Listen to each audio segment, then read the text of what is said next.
Hoy día vamos a continuar con el tema de la sociedad del Tahuantinsuyo en cuanto a su organización y clasificación social. Ya habíamos visto incluso en la sesión anterior la configuración de las familias del Ayu, la trascendencia que ha tenido este tipo de organización para el buen funcionamiento de este imperio. Hoy día veremos esta clasificación social que podemos dividirla en tres grandes bloques. Y luego voy a mostrarte una pirámide social en la cual vamos a determinar cada uno de estos estamentos, explicarlos para que sepas por qué funcionó adecuadamente el imperio del Tahuantinsuyo. Dentro de su organización clásica, el Inca, su familia, formarán parte de la realeza, que es el primer gran bloque de esta organización social.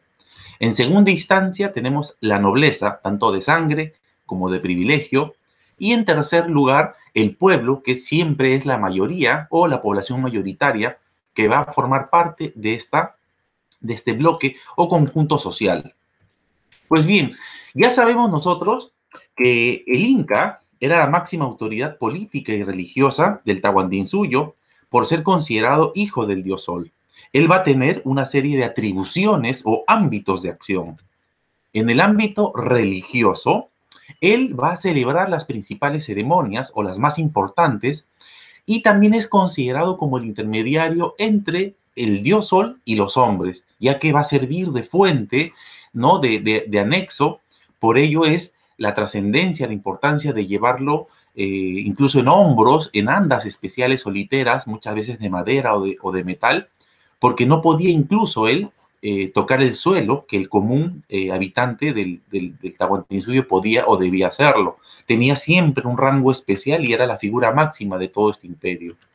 En el ámbito económico, organizaba a la población para obtener recursos económicos y realizar obras públicas para el sostenimiento del Estado. Él también se aseguraba de que todos los recursos económicos de la población que eran recibidos a manera de impuestos hacia el Estado, él también pueda redistribuirlos de una manera en la cual ningún habitante del imperio inca pasaba hambre. Eso era una característica importante en cuanto a lo económico. En lo político, además, se encargaba de ampliar los territorios del imperio a través de alianzas y guerras, ¿no? Gobernaba y el sostenimiento que él tuvo al respecto era de un buen manejo político que tuvo, y eso se evidenció porque el imperio inca, desde un curacazgo que se inicia en Cusco, posteriormente se va a ampliar a lo que nosotros ya hemos visto anteriormente. Y finalmente, el cuarto ámbito de acción será el aspecto militar, ya que él asumía siempre la conducción de las conquistas, de las guerras, para la expansión del imperio. Y él siempre estuvo encabezando todos estos tipos de circunstancias que a veces se daban en las guerras o en los enfrentamientos de los incas. Tanto el inca como la colla van a tener una vestimenta específica, especial. Correcto, yo ya te mandé estas imágenes este fin de semana, donde podemos ver que precisamente se vestían con elementos especiales, telas de muy altísima calidad, incluso utilizaban metal, oro, cobre, como parte de su indumentaria dentro de los ajuares importantes que ellos tenían. Ellos utilizaban incluso plumas en el caso del Inca, porque se consideraba que era algo sagrado, algo que también formaba parte de lo ritual. Ahora luego vas a ver de que, a diferencia de las clases más bajas o del pueblo, siempre ellos tenían esa elegancia que los caracterizaba como tal. Vamos a ampliar un poco más al respecto de la esposa principal del Inca, que es la Colla. Ella era considerada hija del dios Sol y de la luna Quilla. Precisamente, ella era la esposa principal del Inca, ya que el Inca podía tener otras esposas. Pertenecía y debía pertenecer al mismo grupo o parentesco de su propia panaca. Y es por eso que muchas veces en algunos textos, algunos autores indican de que era su hermana, pero no era hermana de padre y madre, sino de que se le consideraba su hermana porque también ella era considerada hija del Sol, del dios Sol. Y uno de sus hijos varones, más adelante, iba a ser quien iba a asumir el trono, ¿no? Que ahora lo vamos a ver, porque con ella tenía que tener esta descendencia y continuar esta línea de sangre pura que caracterizó el imperio de los incas. La Colla se instruían, muchas de ellas, en el Acyahuasi o Casa de las Escogidas. Sobre todo llegaban de la zona sur del Perú, de la zona del Collasuyo, por eso es que recibe esta denominación, esta región. Muchas de las mujeres que llegaron y fueron parte privilegiada de ser consideradas las esposas principales de los incas, llegaban de esta región. El Inca y la Colla tenían varios hijos, pero dentro de los hijos varones, uno de ellos iba a ser el príncipe heredero, llamado el Auqui. El príncipe heredero precisamente era elegido de entre todos los hijos varones del Zapa Inca o del Inca, quien gobernaba este imperio, pero debía tener una serie de cualidades. Debía ser elegido por encarnar los dotes de valentía, coraje y astucia. No siempre fue el hijo mayor, sino el que demostraba estas cualidades, estas características para que posteriormente, ante la vejez, enfermedad o muerte del Inca, él posteriormente pueda asumir el cargo. Desde su elección era preparado para ser el próximo monarca. Se le enseñaba lo que era la administración, todos los ámbitos que habíamos mencionado, lo religioso, económico, político, militar, todas esas sapiencias desde jovencito ya era entrenado y preparado porque en algún momento él iba a asumir estas labores de gobierno y su educación se va a basar en eso, en cómo organizar al imperio. Y una característica, cuando ya se tomaba la decisión de considerar a uno de estos hijos varones como el futuro heredero, denominado el Auqui, él iba a usar una borla amarilla, que era una especie de casco, ¿no? Amarilla, lo cual lo iba a identificar como el futuro sucesor del Inca. Tenemos aquí una pirámide social. Tenemos precisamente la división clásica de la realeza, nobleza y el pueblo, y por encima de todos tenemos al Inca.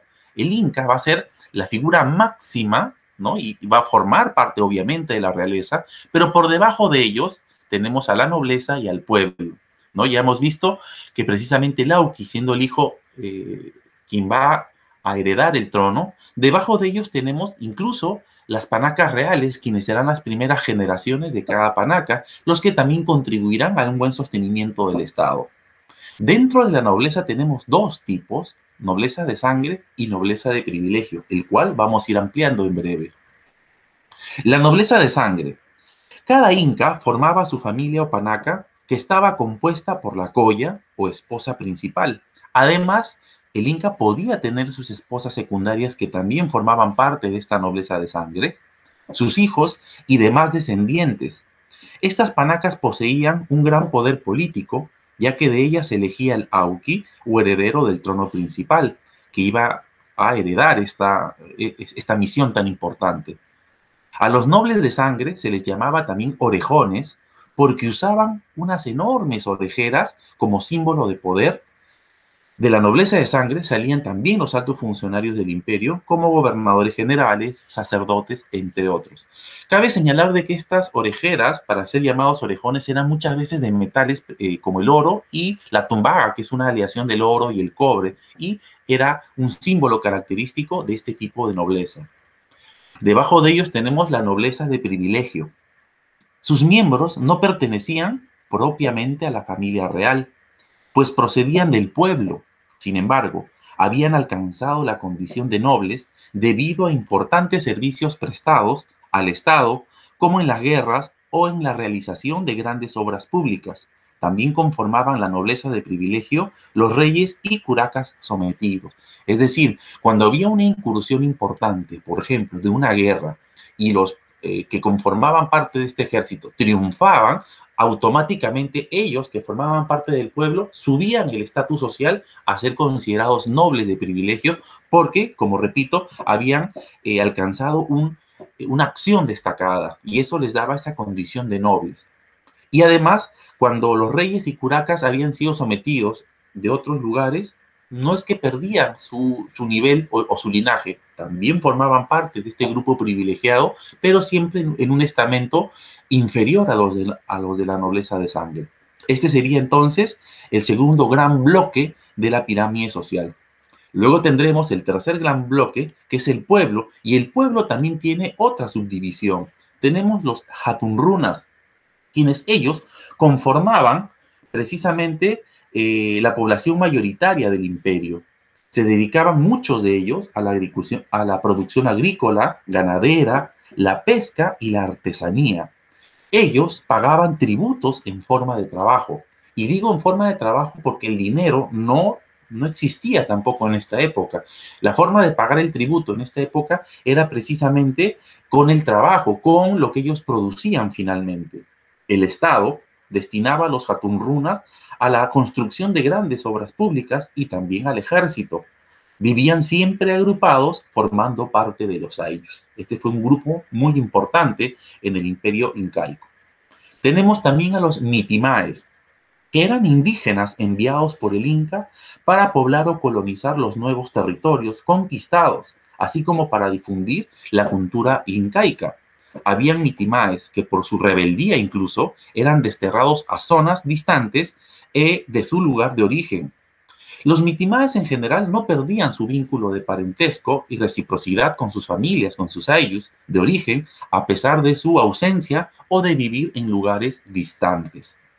Debajo de ellos tenemos a los yanaconas, llanas o yanaconas, que no eran considerados muchas veces ciudadanos y por ello carecían de todo derecho.